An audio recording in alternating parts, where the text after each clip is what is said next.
আরেকটি হাদিস হজ কেন্দ্রিক। অনেকেই আমরা হজে যখন যাই, আপনার পাড়া মহল্লায় আপনার প্রতিবেশীরাও অনেকেই বা আপনি নিজেও হয়তো বা এই বিষয়টির সাথে সম্পৃক্ত। কোনো ভাই যখন হজে যান, কোনো মুরব্বী যখন হজে যান, বলে থাকেন আমার সালামটুকু নবী সাল্লাল্লাহু আলাইহি ওয়াসাল্লামের রওজায় পৌঁছে দেওয়া হোক। এখানে কয়েকটি ভুল। এক নম্বরে বলা হচ্ছে আমার সালাম নবী সাল্লাল্লাহু আলাইহি ওয়াসাল্লামের রওজায় পৌঁছে দেওয়া হোক। রাসূলুল্লাহ সাল্লাল্লাহু আলাইহি ওয়াসাল্লামকে রওজা, তার কবরকে রওজা ইসলামের দৃষ্টিতে বা এইভাবে হাদিসে আসে না, যে বরং বলা হয়েছে মা বাইনা বাইতি ওয়া মিম্বারি রাউদাতুন মিন রিয়াদিল জান্নাহ।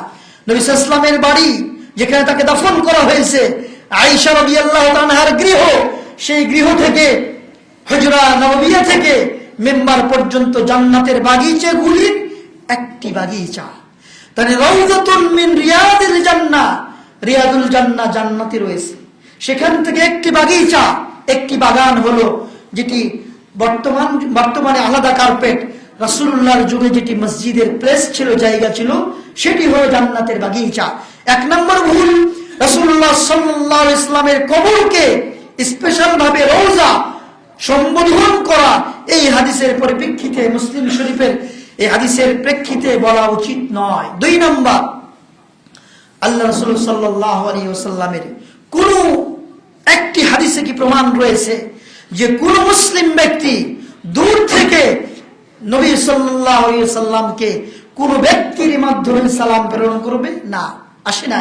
বরং যেটি পাওয়া যায় ইন্না লিল্লাহি মালাইকাতান সাইয়্যাহিন ইউবাল্লিগু আন উম্মতি সালাম, আমার সালাম পৌঁছানোর বা সালাম পৌঁছানোর জন্য উম্মতের পক্ষ থেকে একদল ফেরেশতা, চলমান ফেরেশতা আল্লাহর পক্ষ থেকে তাদেরকে নির্ধারণ করা হয়েছে, তাদেরকে সেট করা হয়েছে, তাদের দায়িত্ব দেওয়া হয়েছে।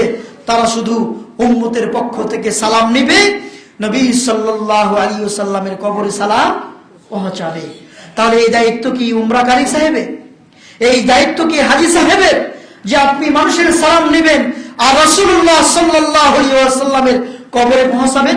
বরং রাসূলুল্লাহ বলেছেন ইন্না লিল্লাহি মালাইকাতান সাইয়্যাহিন, আল্লাহর চলমান ফেরেশতা রয়েছে, এই ফেরেশতাদের দায়িত্ব হলো ইউবাল্লিগু আন উম্মতি সালাম, আমার উম্মতের পক্ষ থেকে তারা আমার কাছে সালাম পৌঁছাবে। প্রিয় উপস্থিতি, এটি হলো বিশুদ্ধ হাদিস।